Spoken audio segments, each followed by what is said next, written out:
അർജുനായുള്ള തിരച്ചിൽ 8ാം ദിനം.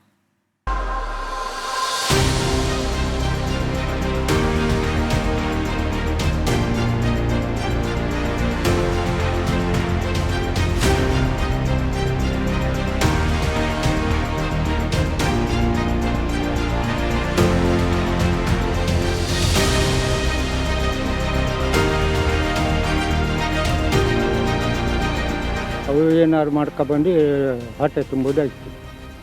ಗದ್ದೆನೂ ಹಿಂಗಾಗೋಯ್ತು, ಮನೆಯೂ ಹಿಂಗಾಗೋಯ್ತು.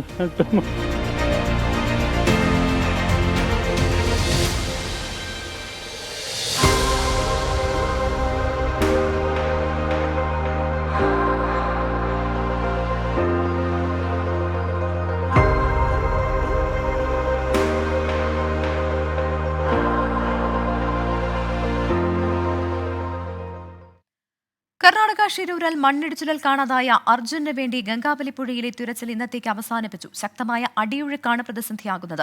വിഷയം അതീവ ഗൌരവമുള്ളതെന്ന് നിരീക്ഷിച്ച കർണാടക ഹൈക്കോടതി കേന്ദ്ര സംസ്ഥാന സർക്കാരുകൾക്ക് നോട്ടീസ് അയച്ചിട്ടുണ്ട്. ഇതുവരെയുള്ള പ്രവർത്തനങ്ങൾ സർക്കാർ കോടതിയെ അറിയിച്ചു. അതേസമയം ഡ്രഡ്ജർ എത്തിക്കാൻ കഴിയാത്തത് പ്രതികൂല കാലാവസ്ഥ കൊണ്ടാണെന്ന് കാർവർ MLA സതീഷ് കൃഷ്ണസേൽ പറഞ്ഞു. Not dredger.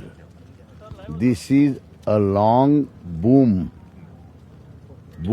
60 feet of boom. She can scrap like this.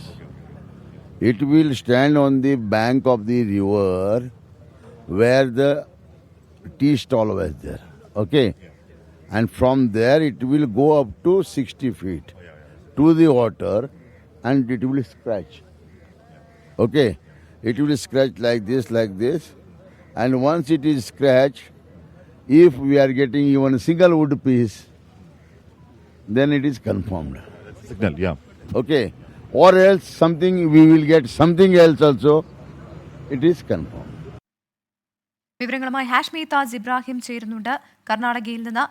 Hashmi, അങ്ങനെ 8ാം ദിനത്തെ തിരച്ചിലും വിഫലമായി. ഇന്നിപ്പോൾ തിരച്ചിൽ ശക്തമായ അടിയൊഴുക്കിനെ തുടർന്ന് അവസാനിപ്പിച്ചുവെന്നാണ് അറിയാൻ സാധിക്കുന്നത്. ഇത് കൂടാതെ ശക്തമായ മഴയും ഇവിടെ വലിയ പ്രതിസന്ധി സൃഷ്ടിക്കുന്നുണ്ടെന്നാണ് ഞാൻ മനസ്സിലാക്കുന്നത്. ഇനിയിപ്പോൾ അത്യാധുനിക ഉപകരണങ്ങൾ എത്തിച്ചുകൊണ്ടുള്ള തിരച്ചിലാകുമെന്നാണ് MLA പറഞ്ഞത്. അതെപ്പോൾ ഉണ്ടാകുമെന്ന് നമുക്ക് പ്രതീക്ഷിക്കാം. പ്രവിധ 8ാം നാളും നമ്മുടെ ഒരു കൂടപ്പുറപ്പ് മണ്ണിനിടയായിട്ട് അല്ലെങ്കിൽ പുഴയിൽ എവിടെയോ ആയിട്ട് തിരോധാനപ്പെട്ട് 8ാം നാളും നമുക്ക് ഏതെങ്കിലും തരത്തിലുള്ള സൂചന 8ാം നാൾ വൈകുന്നേരം ഒന്നും കിട്ടുന്നില്ല എന്നുള്ളത് അങ്ങേയറ്റം നിരാശാജനകവും വേദന ഉണ്ടാക്കുന്നതുമാണ്. എന്തായാലും 8ാം നാളത്തെ തെരച്ചിൽ അവസാനിപ്പിച്ചുവെന്ന് ഇന്ന് നേവി ഔദ്യോഗികമായി തന്നെ അറിയിക്കുകയാണ്. അതിന് കാരണമായി പറയുന്നത് ശക്തമായ അടിയൊഴുക്കാണ്. ശരിയാണ്, അതിശക്തമായ അടിയൊഴുക്ക് അവിടെയുണ്ട്. സോണാർ സംവിധാനം ഉപയോഗിച്ചുള്ള തെരച്ചിലാണ് ഇപ്പോൾ നേവി ഗംഗാവാലി പുഴയിൽ നടത്തിക്കൊണ്ടിരിക്കുന്നത്. പ്രവിധ, സോണാർ സംവിധാനങ്ങൾ എന്ന് പറഞ്ഞാൽ ഒരു തരത്തിലുള്ള ഒരു ഗ്രാഫിക് രീതിയിലുള്ള ഇമേജസ് മാത്രമാണ് റിവറിന്റെ ബെഡിൽ നിന്ന് കിട്ടുക, ഈ പുഴ അടിത്തട്ടിൽ നിന്ന് കിട്ടുക. അതിനുശേഷം അതിനെ ഒന്ന് അനലൈസ് ചെയ്യുന്നു. അതിനുശേഷം ഡൈവർമാർ ചാടുക എന്നുള്ളതാണ് ആ സ്ട്രാറ്റജി. പക്ഷേ നേവി അറിയിക്കുന്നത് അല്ലെങ്കിൽ നേവി പറയുന്നത് അത്തരത്തിൽ ഡൈവർമാർക്ക് അങ്ങോട്ടേക്ക് ഇറങ്ങി ഒരു പരിശോധന സാധ്യമാകുന്നില്ല. അതിന് കാരണം ഏതെങ്കിലും ഒരു ഒബ്ജക്റ്റിന്റെ ഒരു അടയാളം കിട്ടിയാൽ അങ്ങോട്ടേക്ക് ഡൈവ് ചെയ്താൽ പോലും താഴെ പോയി ലാൻഡ് ചെയ്യുന്ന ഭാഗം കുറേ ദൂരെയാണ്. അത് അത്രമാത്രം വലിയ ഒഴുക്കാണ്. അത് കാരണം നേവി ഡൈവർ സംഘത്തിന്റെ രക്ഷാദൗത്യം ഇന്ന് കാര്യമായ രീതിയിൽ മുന്നോട്ടേക്ക് പോയില്ല. അതിന് കാരണം ശക്തമായ അടിയൊഴുക്കും. മഴ കൂടി വരുന്നു. മഴ കൂടി വരുമ്പോൾ ഇന്ന് ഗംഗാവാലി പുഴയിൽ അടിയൊഴുക്ക് കൂടുകയും ചെയ്യുന്നു. ഇന്ന് ഈ ഗംഗാവാലി പുഴ നോക്കിയാൽ തന്നെ അറിയാം, ഇന്ന് അടിയൊഴുക്ക് അതിശക്തമായി തന്നെ ഉണ്ട്. പോയ ദിവസങ്ങളിലെ വ്യത്യസ്തമായ അടിയൊഴുക്ക് അതിശക്തമായി തന്നെ ഉണ്ട്. ഈ മഴ ഇങ്ങനെ തുടരുകയാണെങ്കിൽ അടിയൊഴുക്കിന് കുറവിന് യാതൊരു കുറവും ഉണ്ടായില്ല. അതിന് കാരണം ഇത് അഴിമുഖത്തോട് ചേർന്ന പ്രദേശമാണ്. ഇവിടെ ആഴം കൂടും, അടിയൊഴുക്ക് കൂടും. അപ്പോൾ എന്താണ് അടുത്ത സ്റ്റെപ്പ് എന്നുള്ളതിനെ കുറിച്ചാണ് നേവിയുടെ ആലോചന. അവിടെയാണ് നേരത്തെ സതീഷ് സെയിൽ പറഞ്ഞ ആ അത്യാധുനിക ഉപകരണങ്ങൾ അടക്കം പ്രസക്തി. MLA കാർവാർ MLA ഇവിടെ എല്ലാ ദിവസവും 4 തവണ വന്നാണ്. ഇന്നിപ്പോൾ ആദ്യമേ അദ്ദേഹം വരികയായിരുന്നു. അദ്ദേഹം പറയുകയായിരുന്നു അദ്ദേഹം ഈ ഉപകരണം സംഘടിപ്പിക്കാനുള്ള തിരക്കിലായിരുന്നു. ബംഗളൂരുവിൽ നിന്ന് 60 അടി നീളത്തിൽ ഒരു ബൂമാണ്, അതിന്റെ കൈ, ഒരു ബക്കറ്റ് കൈ 60 അടി നീളത്തിലേക്ക് പോവുകയും അത് ഈ പുഴയിൽ തെരച്ചിൽ നടത്താൻ കഴിയുമെന്ന് പറയുകയായിരുന്നു MLA. അതിന്റെ പ്രസക്തി വരുന്നത് ഈ പുഴയ്ക്ക് നടുവിലായി ചേർന്നിരിക്കുന്ന വലിയ ഒരു മൺകൂനയുണ്ട്. ആ മൺകൂനയ്ക്ക് അടുത്ത് നിന്ന് ഒരു റഡാർ സിഗ്നൽ കിട്ടിയിരുന്നു. അപ്പോൾ അതിൽ ഈ വാഹനമുണ്ടോ, ഈ ലോറി ഉണ്ടോ എന്ന പരിശോധനയ്ക്ക് ഈ പറയുന്ന ഇന്ന് രാത്രി 12 മണിയോടുകൂടി വരുന്ന ആ ഉപകരണം സഹായകരമാകുമെന്ന് തന്നെയാണ് പ്രതീക്ഷ.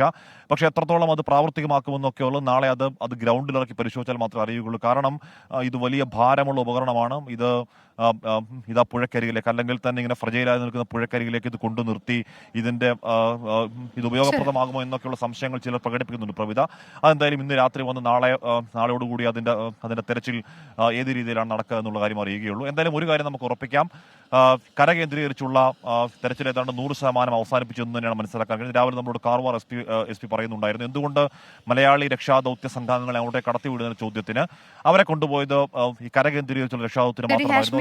കര കേന്ദ്രീകരിച്ചുള്ള തിരച്ചിൽ അത് 100% നിർത്തിവെച്ചു എന്നതാണ് മനസ്സിലാക്കുന്നത്. ഇനിയിപ്പോൾ പുഴ കേന്ദ്രീകരിച്ചുള്ള തിരച്ചിലാകും നടക്കുക. അതിന് അത്യാധുനിക സംവിധാനമുള്ള ക്രെയിൻ എത്തിക്കുന്നുണ്ട്. ആ ക്രെയിൻ ഇനി എങ്ങനെയാകും പുഴക്കരയിൽ ഫിക്സ് ചെയ്യുക, അത് ഏത് തരത്തിലാകും അതിന്റെ ഉപകരണം പ്രവർത്തിപ്പിക്കുക എന്നുള്ളതൊക്കെ ഇനി കണ്ടറിയണം. ഇന്ന് രാത്രി 12 മണിയോടെയാകും ആ ഉപകരണം എത്തുക എന്നാണ് ഹാഷ്മി താജ് ഇബ്രാഹിം നൽകുന്ന വിവരം.